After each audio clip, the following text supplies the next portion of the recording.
Motion to approve the agenda. I'll second it. All in favor? Aye. Aye. Approval of minutes?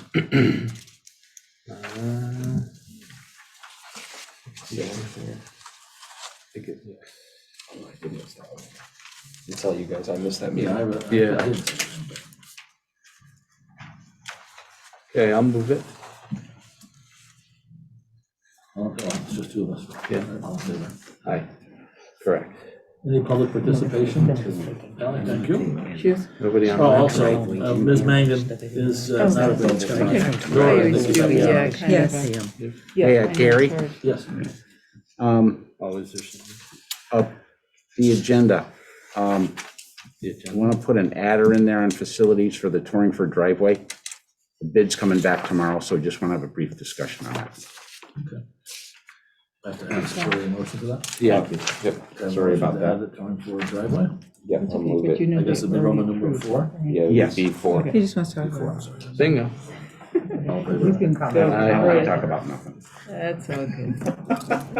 All right, technology, iPad update. Oh, that's sorry for the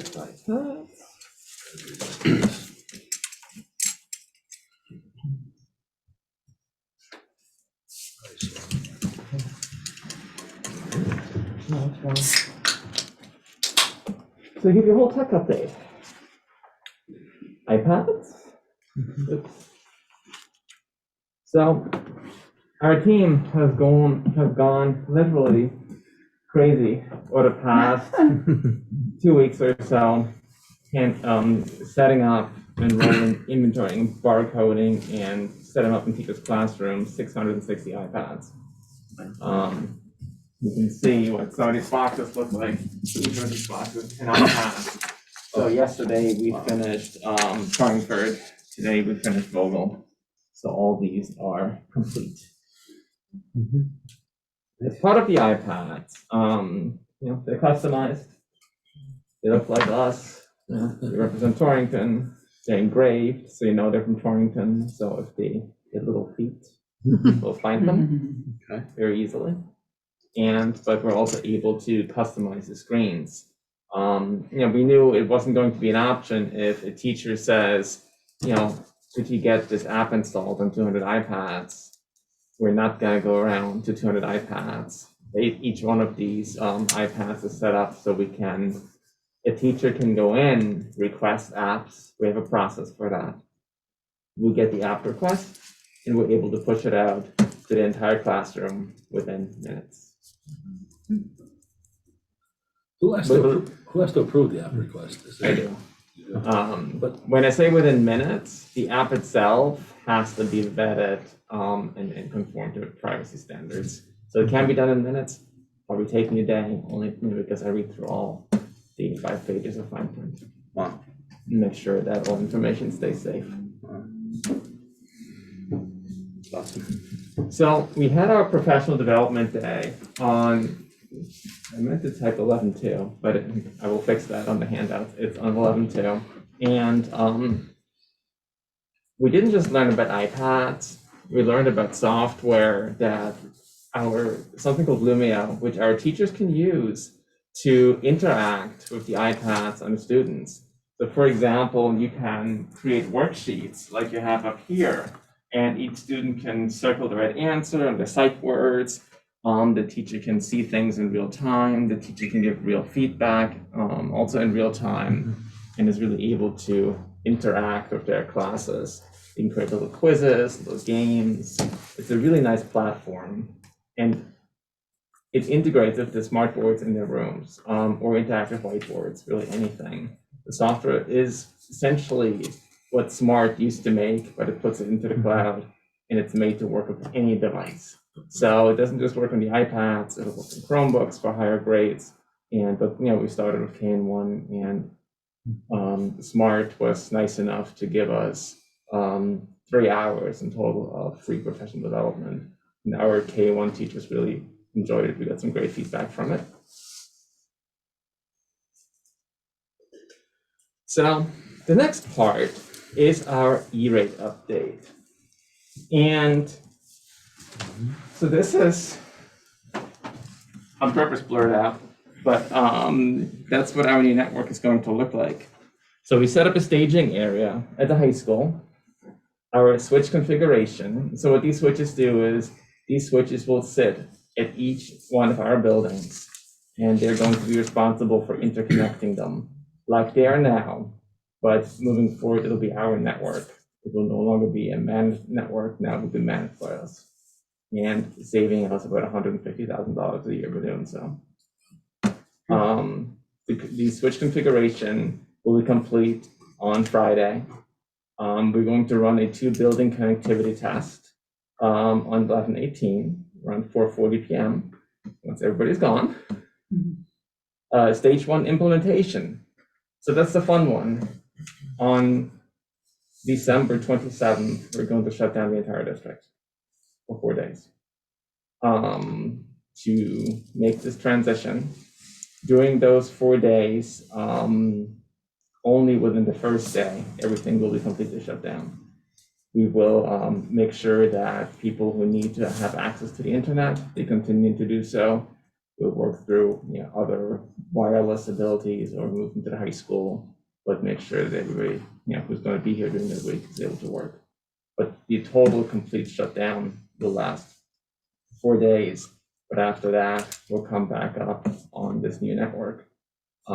There's going to be a stage 2 implementation, which will add secondary switches to other closets and buildings for Forbes, for Torrington, and Wilbur Wetmore. Just so, don't think this the wrong way, but if something happens to you, or you decide you're gonna go work somewhere else, do we have somebody? So I know everything you're training somebody, but nothing that I'm doing is proprietary. So anybody, like right now, you're paying another company to manage this, so that's right, manage the exactly. existing network, except it's their equipment that they're managing. Right. That's why it's so expensive. You could always pay a company to manage this network. We're still, I'm going to give you a device name who you've never heard of. Yeah, okay. We're running Cisco. And it's, But is there somebody on your team you think that could, or let's say you're sick for 3 weeks or something, and you can't check in, is there somebody you think that could step into your shoes, or you think you're not there yet? absolutely. Okay. Absolutely, and we will have a backing of a provider who will be able to always help in, check in. So that's kind of what my office looks like right now. I have 27 of those piled in my office. They're all being configured, all green lights, all happy. But here's the cool thing. Remember I said something to you along the lines of a single pane of glass? This is my single pane of glass. And I can tell you by location that every connection in every building is healthy. These dots will change to yellow and/or red. Yellow is a predictive failure. And it'll tell us if it predicts that there's going to be a problem and that there might be something that we need to address right away. And red means that we don't have any access in the building. But you can immediately see that everything is literally pinpointed to the physical location of each building, which includes East and also this building here. And it's really beautiful to see, which is something we can't do right now. One thing I didn't put notes for, but for example, the equipment that's there right now, which is not ours, I was checking in the last time it received software updates to be sure it's up to date, it's patched against any potential exploit, malware, and all these things. It goes back 5 years. Wow. This network will update in real time. Every single hour, if there's any potential threat, this network will update itself. It is what's called a self-healing network.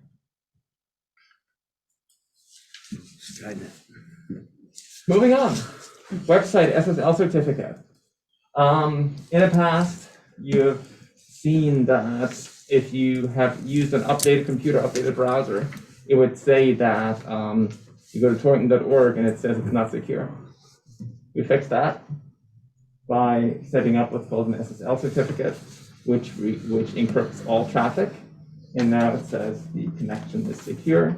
And you can also see, if you further dive in, that now it says HTTPS torrington.org. So anything, anytime, anywhere it doesn't our website completes a form, it's now all encrypted and fully secure and cannot be intercepted.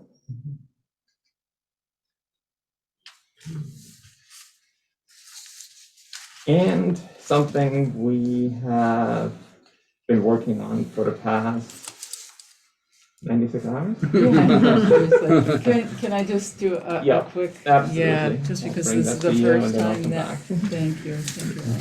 So we talked about screen and stay, just a blip ago. And then the governor shared information on last Thursday and said it was effective immediately, which we didn't know that it was going to be effective immediately. So it's all good. So folks here, you don't really need a copy, you know this deal. So I'm just going to go over it so that what Allie's going to talk about has some context. So basically what's happened is the State Department of Education and DPH, the Department of Public Health, have worked together. A lot of states are using test and stay, but it's very, very involved. It's very, very labor intensive, and it also takes a lot of documentation. So what the State Department has decided to do is, where appropriate, we could do screen and stay. So and then students would not have to quarantine if they meet the top portion of page 1. So the contact happened in the school day. The student was indoors, either in a classroom or on a school bus. If they were masked appropriately, if they're outdoors, they're masked or masked, but or unmasked, but they were supervised, such as during PE or mass breaks or recess, because supposedly, right, when you're doing supervision, you're ensuring that the students are not tackling each other, and it's not a contact time, and it's just, okay, they're out without their masks on, or they're doing PE, so it's very structured, or it's recess, and there's definitely supervision during that time.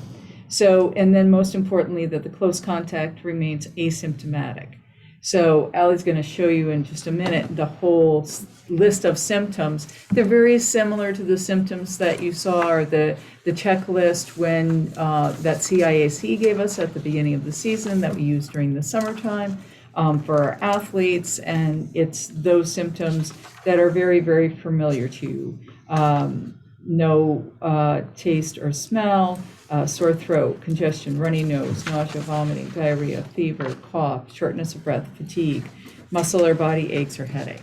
So it's those same symptoms all over again. So who doesn't this apply to? It does not apply to pre-K, because we're assuming that at pre-K, how much can you really control that they're not going to be touching each other and different items and sharing and all of those things. Very, very hard to do that separation.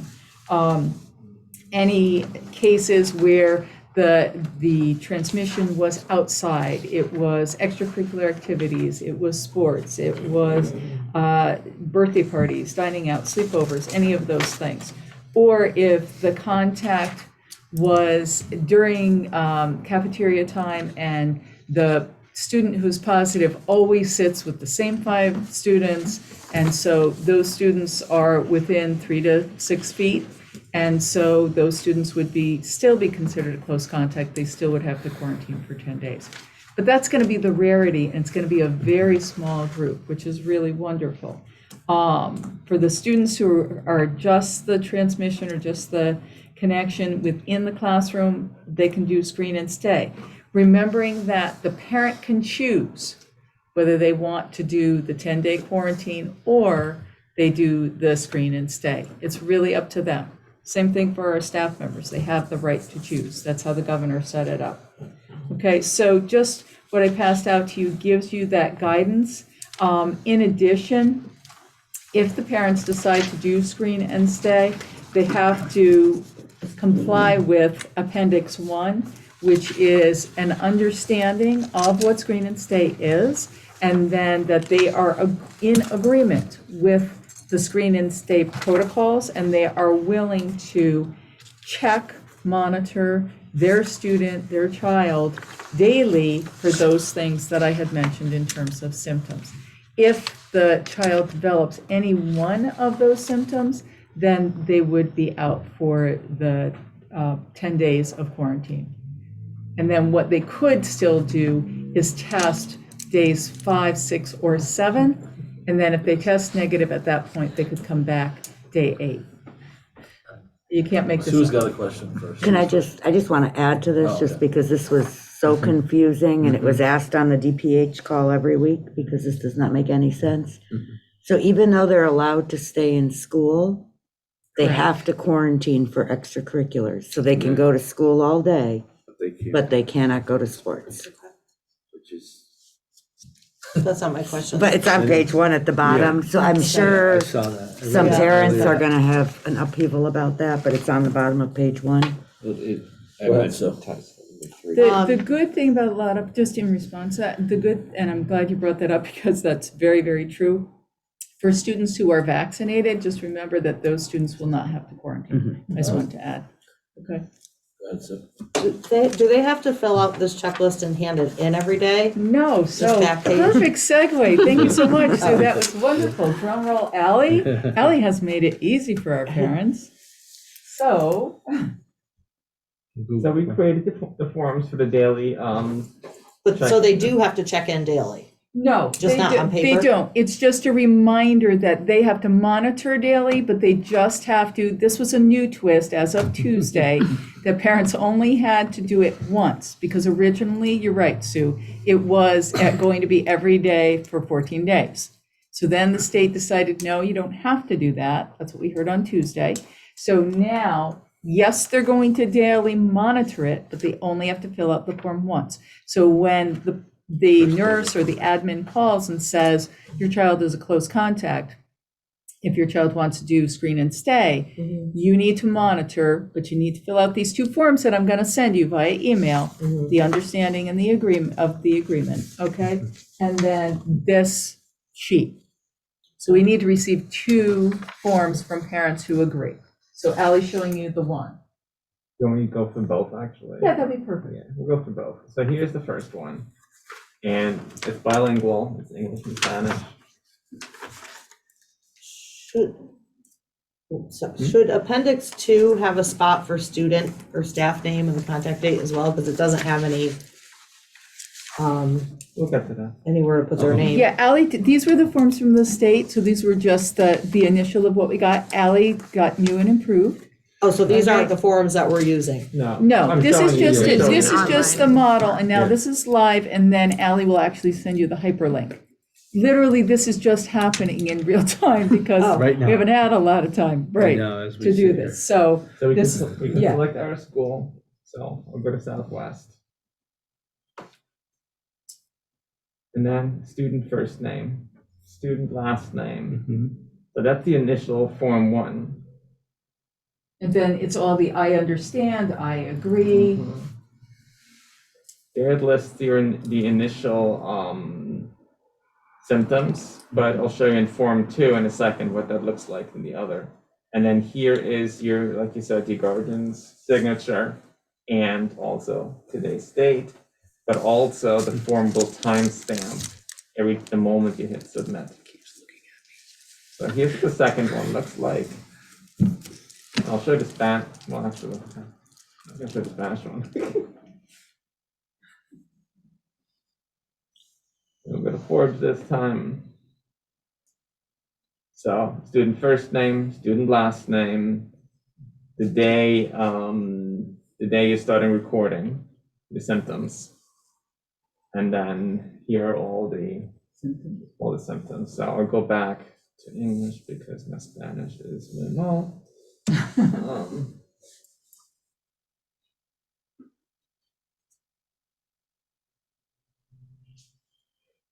So what date has the school told you have to do screening till? That's the question, isn't here are all the questions. the yes, no questions. So if at any time we have a yes, then the student has to quarantine. Right. But the student also, or the family has the option So to what, also test. what this will do on the back end is, this form actually looks like a massive tree from when I built it, because it has 16 subsections, one for each school and one for each language.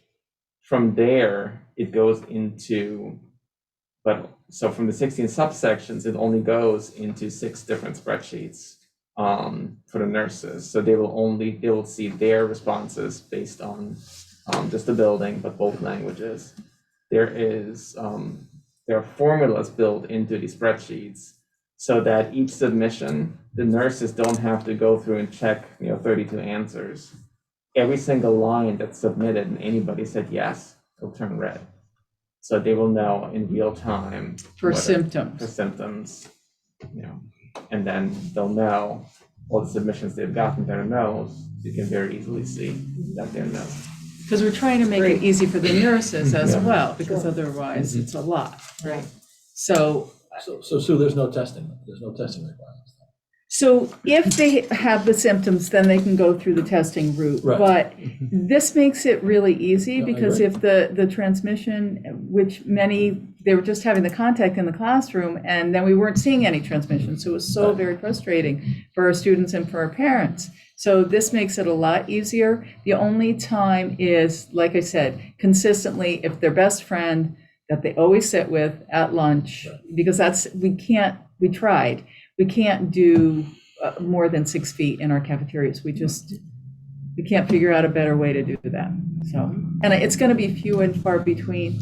So the only times where we're still seeing high contact trace lists are when it's outside of school and it's a sports event or something like that. But like I said, a lot of our kids are vaccinated, so that's good. It's working out well. Just one question. Yes, Fiona. Well, because there still seems to be, when is the parent supposed to submit this? So, no, it's a really good point, right? So say we find out at 2:00 in the afternoon. So when the parent is called, they will receive this form. So it would be great if they just turn around and do it right away. But before the child shows up the next day, this has to be filled out. If it's not filled out, we have to send the child home. Okay. But they only have to do it once. They only have to do it once, correct?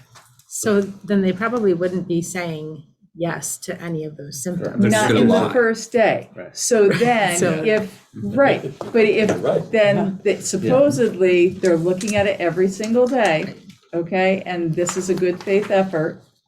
So what they said on the Tuesday call is, please encourage them to put this on the refrigerator and then to remember what these symptoms are. And then obviously, just like you would call in your child sick for an absence, you would say, my child has developed any one of these things. I'm going to go and get my child tested on day 5, 6, or 7. And then we'll see.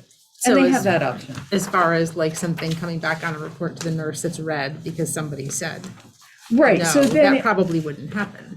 but we Right. wanted to make sure, Ally's very thorough, so you want to make sure that you have that, and then we have that documented on XYZ day, it was red. So then we can trace it back and say, okay, how many days of quarantine for that particular child?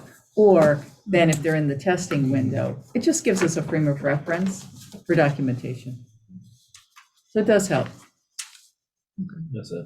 So knowing that they only have to do this once, right after the student is contact traced, and knowing what I do about how parents sometimes behave when they want their kid to go to school, what happens when a kid comes to school with symptoms after being contact traced, right? Like their mom 6 to 7 days ago, mom filled out the form, kid didn't have any symptoms 7 days ago, and now kid shows up at school with a cough. Yeah. What's the scenario? Like what happens? So that could happen, right? And so the nurses have that list of students who were involved, who were contact traced, and some did screen and stay, some stayed out, whatever. So they're monitoring those students anyway. Okay, so they do check in So with them. say Ed comes in and he's coughing Right. and he was on my list, then I'm gonna say to Ed's mom, please make sure that you get him tested because he's already been exposed and we're worried. So we can't have him come back until we get XYZ test. Okay, so Or the nurses are the checking in quarantine. with the student anyway. Correct. Okay, Yep. all right. So they check in with the student every day, the nurses do? They don't check in with the students every day, but remembering that, and this is relatively new, so we might have a certain nurses check in every day. I don't know. I think we have to see how many are doing screen and stay and they're actually in. Most recently, we just had a little handful of students doing screen and stay. When we had a high school incident, a lot of those students were vaccinated. We didn't have to worry. So it's getting more and more at that. So less and less. And on every DPH call, and I'm sure Fiona, and I know John sits in on those too, periodically, just people are starting to ask, when are we on the downslide? When can we start to move forward? Well, I would imagine that whether it's building or district-based, there's some protocols of when students are sick anyways, Sure. considering that, I mean, this is even, a time where we have to be more vigilant, right? Yep. When students are really tired or, because you can't see a fever, but if they're really tired, that sometimes, right? And so there must be procedures in place where they have to go see the nurse and sent to the nurse and stuff like Yeah. that, right? And you have to remember, I think that's a really good point, Armand, because the teachers know their students. So if somebody's really, you can just tell they're not feeling well, or they're out of sorts, or they're not participating as much, or whatever, then they can also give the nurse a heads up. Or say to the student, if they're old enough, why don't you pop in, see the nurse? Which is basically back to normal. That's Yeah. the normal approach. We're trying. Yeah, I mean, no, As I'm, much as yeah, possible. Yeah. I'm content with your answer. I just wanted to know. No, I think it's a good point. Ms. Toder, you have any questions? Is that vodka you're drinking? Yeah. What's next? It's hint water, Mr. Euclid.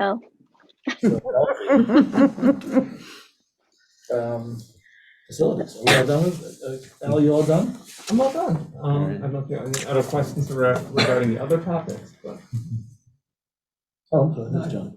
And in keeping with the new policy from school improvement last week, these will be available, your show will be available on the school website. Well, why don't we have a look, shall we? Questioning you, Al. Yeah. Good answer. Yeah. Reminding people. Here's a good advertisement. Yeah. I'm Well, happy this you is the asked, sort of thing that John. we're talking about. We'd like to have access. In real to. time. It sounded Irish in the accent. That's early, that usually happens around St. Patrick's Day.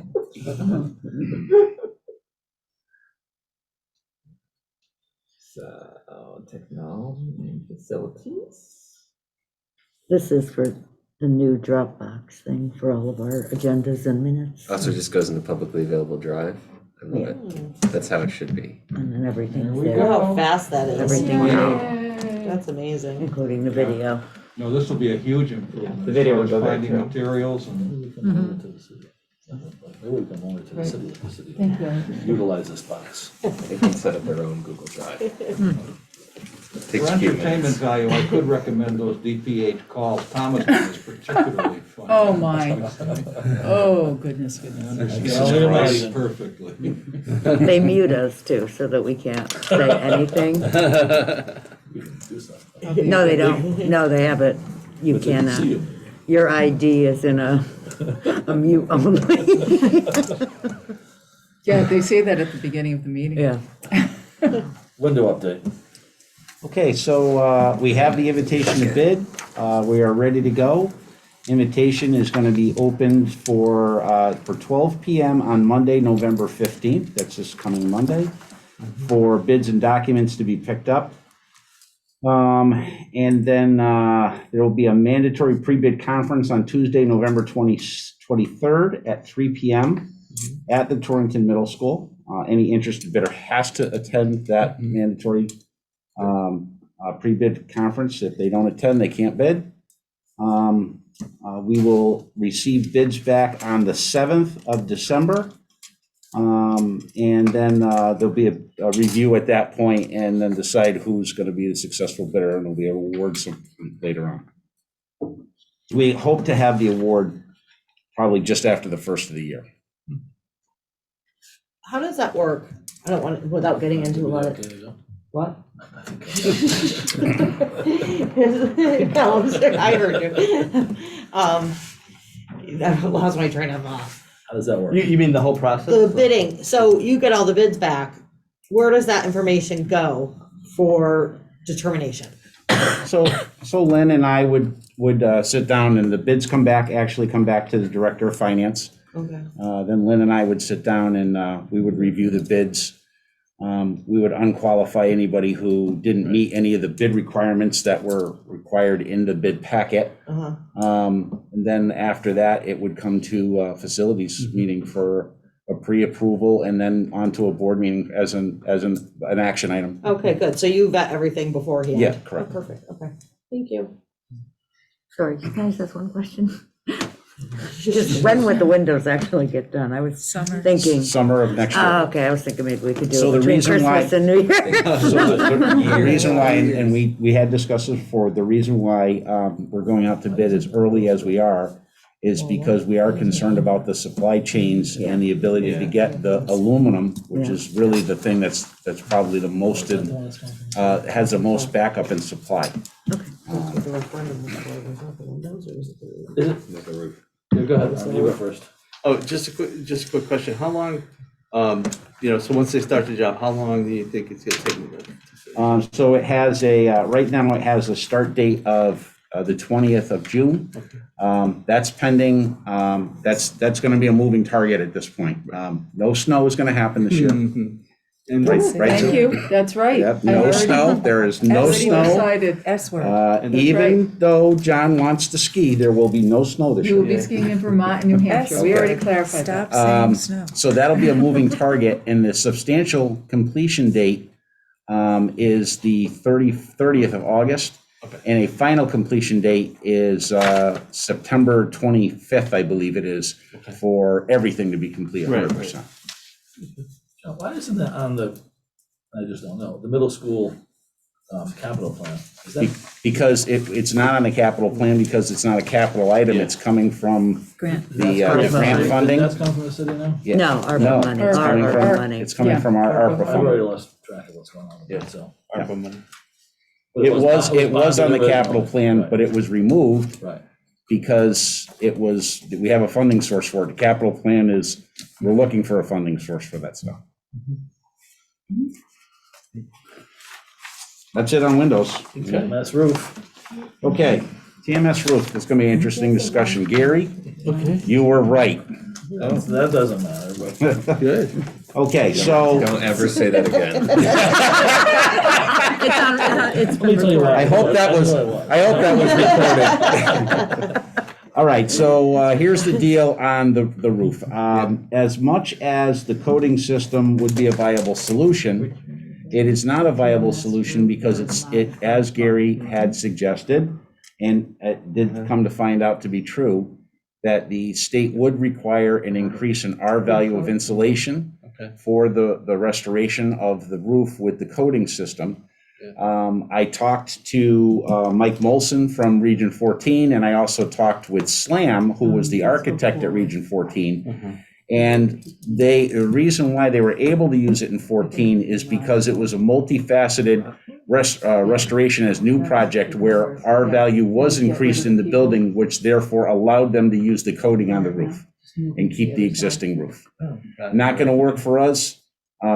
The price would probably soar above the recover project. So at this point in time, So Ally was able to bring it up for you.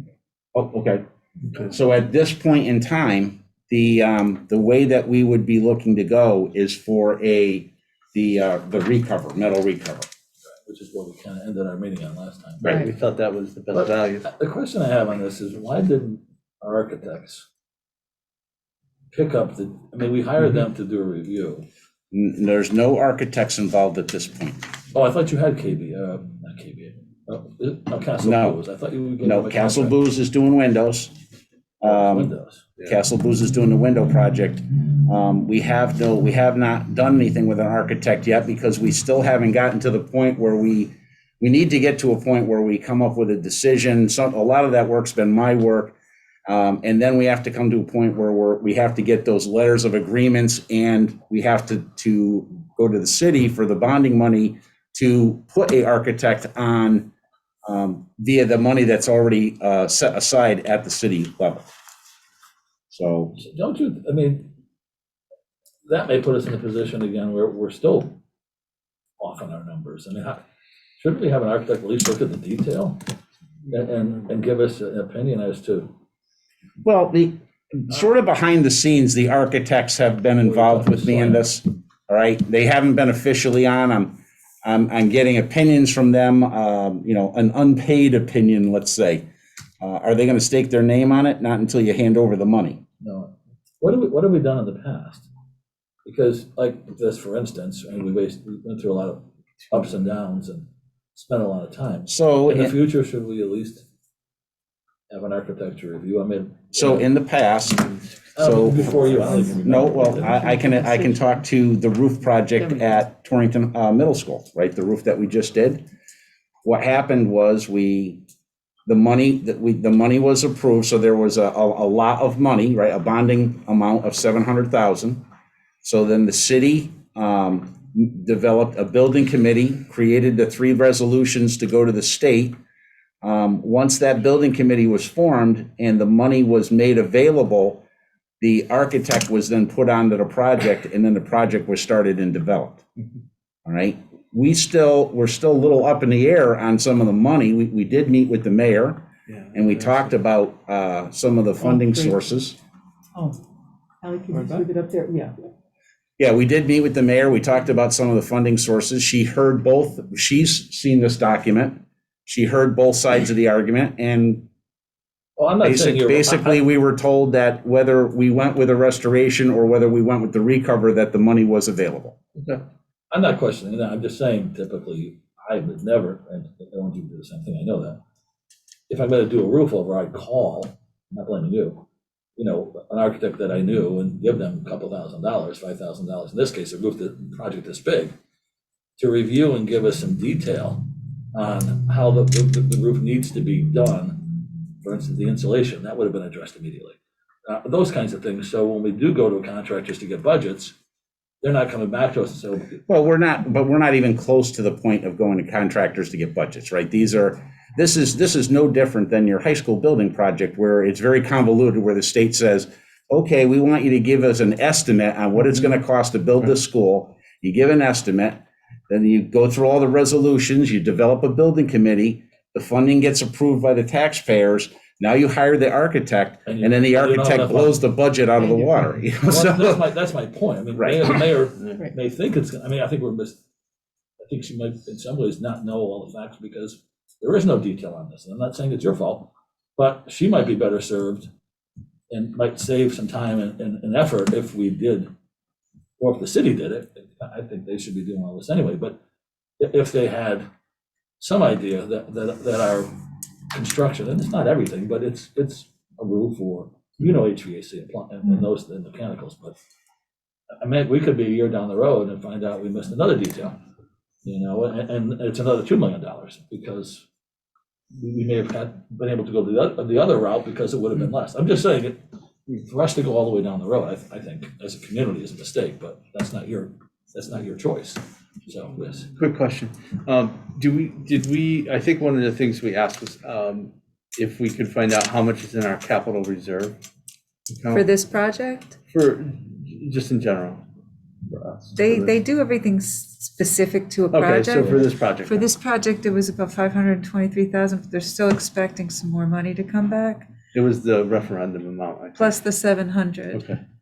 And that would, They give you around the 1.2. and which is- that would give us, if it's 3.8 million, that would give us more than enough as far as the 72% is what the city is counting on.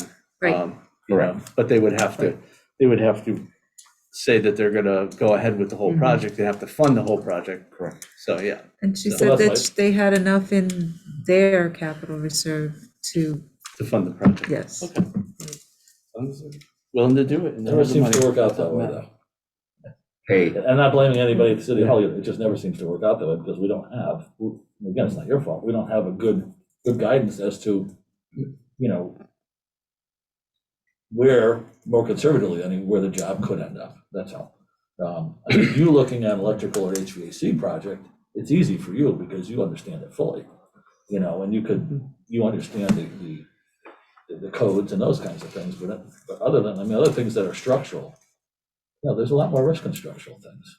But again, maybe, I don't know, we can make the determination in the future, spend a couple thousand, or if it rests in the mayor's shoulders, I don't know, but it certainly will help us. Yeah.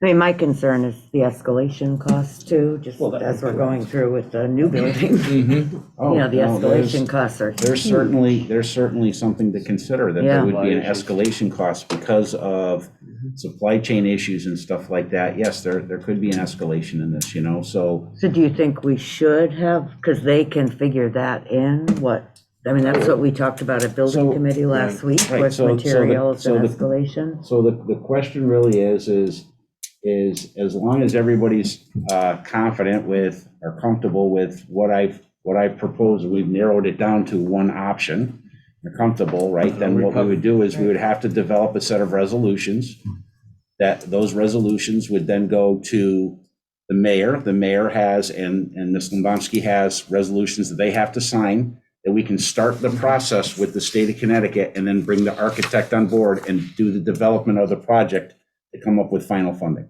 But the max price has to go in that resolution. Yes, and at this point right now, it's an estimate. And that's the estimate that we're getting from the architects and the manufacturer. But what architects, I think that's, because we're running into the same issue with the Slam. other project. SLAM is the architect that we're talking with, because they're the ones that did the roof at, down at Region Region So 4. they've seen our detail, have they seen the, have they seen? They have. And I would imagine we would go with the high end. Correct? Yeah, if it takes Oh, 3 yeah. years, this is gonna be $7 million, so, you know, that's what we're faced with. Well, Yeah, this is no different than the way they developed the high school. Oh, I right? know. So- I so they right. said the This high is how school, they right? want it done. So, Right. so SLAM came in and they said, okay, you want to build a high school, it's $350 a square foot. Right. How many square feet? Wham, here's your price. And then they, added in all their little things. So we're basically looking at the exact same thing. There's X amount of dollars a square foot for a recovery project. They're adding an escalation in, that's where they come up with the number that we're currently sitting at. So that's roughly where we're gonna be. But we need to move forward with the project so that we could then, hire the architect on, and then they can start actually doing the actual project development. I think we did this with something else too, or tried to anyways. If, so this is gonna take time, so let's say it takes a year and a half, at least. Then can't we go back to the state and say, because of this, this, and this, the prices are higher, whether it's cost of material or cost of labor? The state doesn't care about The that. state doesn't care. Not at all. Nope, not one bit. Well, you say a year and a half, and you're probably right, but is there a way to, I don't know, is there a way to fast track this stuff? From the state, I don't know what, I can ask my son at the state, but, from the city Well, standpoint, the so city should. OSCGNR is a little bit dicey right now Yeah. because And the director What happened? is no longer there. Well, we're having a meeting, we've kind of gotten around that, but that's another story. Right. So, there isn't really a fast-tracked way. There is one way that they do it. I've been through many projects with them on No, this. I meant the and- city, if it's a city, I think if it's city fast tracks, at least it makes a decision and a firm All decision. the city has to do is put it on their next meeting, That's- Right. and they need to do, I have the letter with the proclamations they have to develop a building committee, naming the building committee, and usually it's me. Yep. Right, and then the letters have to go off to the state, and then once that happens, we're off and running. The money's now available to us to use from the city. We can hire our architect, we can start our project development, we can come up with our estimates. Well, it would behoove the city just to hire the architect themselves, but I don't know if we can do that or not. I mean, Right, that's not usually the way it's done. We Well, of course usually not. deal with. And that's why Yeah, the cities end up where they do, spending more money, but in Well, this case, and the the roof's state- gotta be replaced, one way or And the the other. state won't Right. accept that anyways, because the reason why is the buildings are being managed by the school district. And so Ms. I Lumbomsky have is to the one sign that off. has to sign off on all of this stuff, not the mayor. So when it goes to city council, can we just make sure that it's put on record that the concern about the escalating costs? I mean, Cravenzola has it for the high school. They have it down by materials, what the escalation factor is gonna be. But just so that it's not a surprise if in a year and a half, the shingles cost X or, whatever. Well, I mean, the way to fast track, I don't know who has to sign off, but if the architect's gonna charge us $180,000 to do the drawing as an engineer, then we know you have to do it, well, we just do it. Whether or not the mayor wants to fund it, or we start talking to the mayor about it, because it's not going away. The roof has to be replaced. And if the state refuses to do it, the city's gonna have to find a way to do it, in my opinion, or we're gonna have a real problem. So, like any other project, I'll start the architect the day I get a lease, and I worry about everything else in between. If we have to do the project, then we hire an architect. If the state's gonna take 6 months, well, at least we're 6 months ahead of the state with the architectural design. But that's just my thought process. I have nothing to do with the city when it comes to this. Well, so- those two things coincide with each other. So Well, unless the state so 6 the months. architect is actually working directly with the state, because they're involved in all of the meetings that we have up at the state for plan review and all those things, right? The architect's right there with us. But my point is, the city can hire somebody to do a preliminary design, so that we have something ready. If we wait 6 months for the state to get back to us, which hopefully they wouldn't, and then it's 4 months to design it, we're already a year out.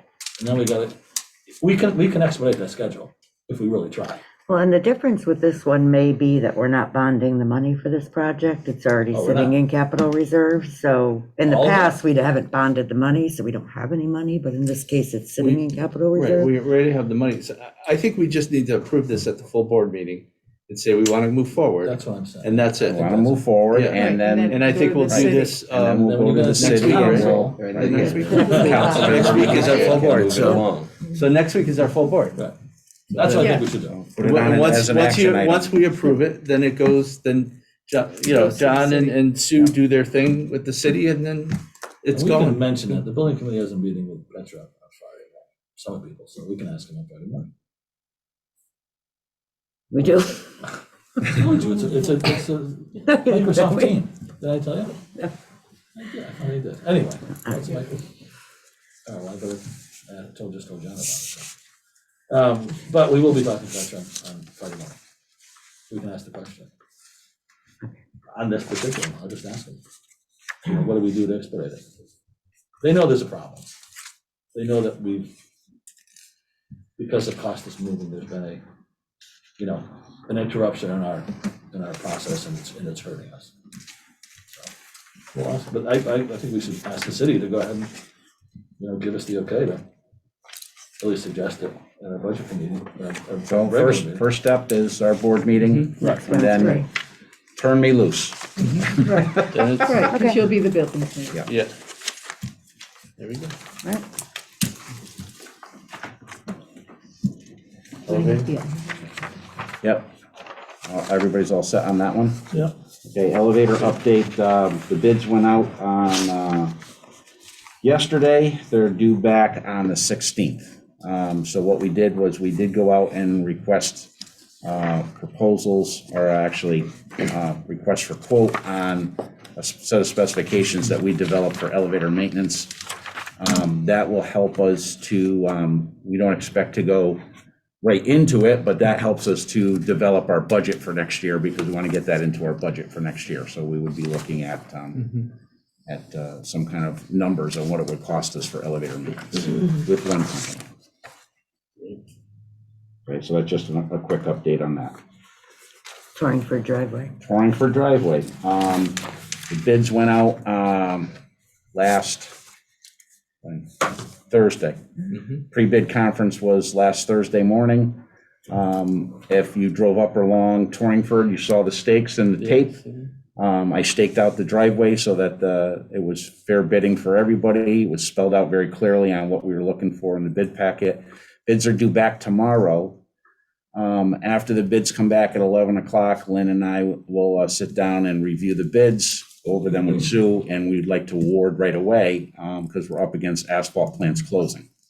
About 2 weeks into December is when our plants would be closing. I've been told by both contractors that they expect the project to go for 2 to 2.5 weeks to completion.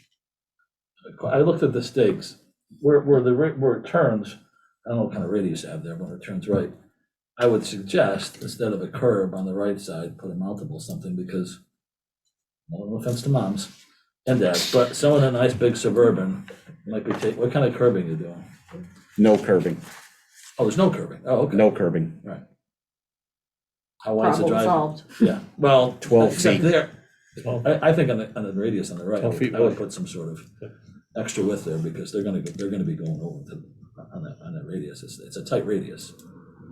In my opinion, I didn't drive it yet, but I could have. I drove it several times. Did you? Yeah. Actually, it's kind of like a NASCAR course. Yeah. So, I mean, it won't cost anything extra to widen it a little bit there, or at least a little more asphalt to the right. Otherwise, you're in mud. Mhm. Little mud never hurt anyone. No.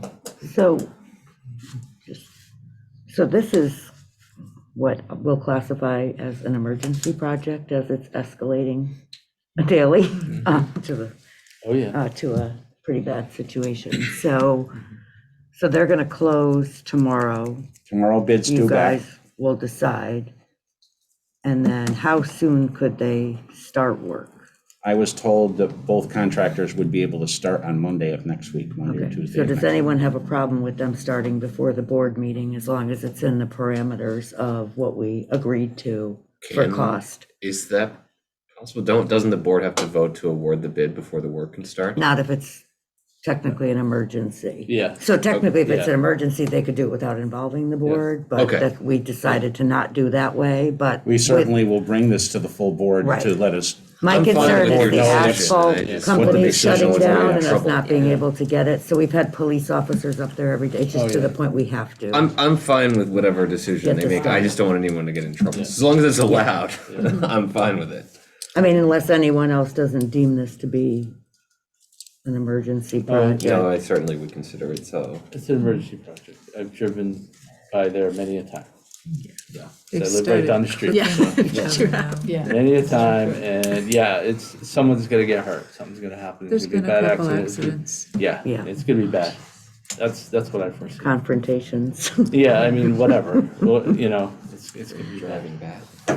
And counting the number of people around this table and Kathy online, Yeah, basically the whole board is in agreement anyway, so Right. there's gonna be no question about Okay. whether or Yeah. not we're gonna do it. I just didn't want us to miss 3 days if they can start, because then we have Thanksgiving, so if they could start, then we have a better chance of getting it Our goal in. is to get it done before the asphalt plants close. Right, Yeah. which, And we were. first we were snow told- flying Sunday. We were told by both contractors that they would be able to meet that schedule. They start Monday, they'll be done by the end of the month. Plus it rains. Yeah. Gary. They will be. No Kathy, arbor. do you have No any problem X-word. with that? Exactly. Absolutely not. I wish it was done years ago. It's been an ongoing problem for years, so that's my full support. Just compounded with the Yeah. COVID and everybody dropping their kids More off. people Exactly. driving. Yeah. Absolutely, yeah. On time. And And then the bus driver shortage, so then we Right. have more parents Yeah. coming to Yeah, pick up yeah, because yeah. we, of the And bus we're- situation. And as part of the same thing, we're also looking further into what we may be able to do down in Vogel Wetmore. Yeah. So that's another one of those hotbed areas. It's a bottleneck. Unfortunately, we are very landlocked down there. So Yeah. we're looking at all of our viable solutions right now. Yeah, that's a tough space to work. Topics for future meetings. Yeah, The perfect storm. yeah. Which is the next How about for one. future meetings? And Vogel Wetmore, right? Roof. windows, Driveway. driveway. Cover That'll probably be done by then. Right, but Yeah. Roof, driveway, bulb, windows. Anything else? elevator probably. Yeah. It's going out to bid. There's no requirement to buy American on that, is there? Buy American on what, the elevator? We're not buying anything, we're, Oh, I thought. It's we were- I maintenance. thought we were It's a replacing service, one. service Oh, all right. contract. You're No. right. Service maintenance contract. Just Kone is, I think, German. But, comments to go to the order? Can we maybe look at the number of bathrooms in the middle school and the high school? Oh. Just as information as we go into budget season? Middle school. Are all of them being used as far as the student bathrooms on each floor Yes. in each building? yes. Okay, we didn't have to shut any down because of COVID No. or anything. Just, I mean, not a big thing, just, I don't know how many there is. Been asked and I don't have any idea. Comments for good of the order? Ms. Toder, I'm good, thanks. Ms. Ferguson. Sue the Prentice, All set, thank you. Norman, Lots of good information, thank you. Deanna. Nope, just missing Ellen. Yeah, I was gonna ask about that last night. So weird without her here. Susan Lombarski. Thank you, Ally and John, for reporting and getting all this info to us, and Ally for the midnight oil on some of those documents Always, that we Ally. just found out we needed. Ally. Like espresso. Kim is kind of crying over there. I'm good. Okay. No, thank you, None? good meeting. Glenn? Great work, guys. Excited to end the facilities. John, we got one minute. Good meeting, but not the same without Ellen. Yeah. I'm all set. Have a Motion to adjourn. motion to adjourn? Second. All in favor?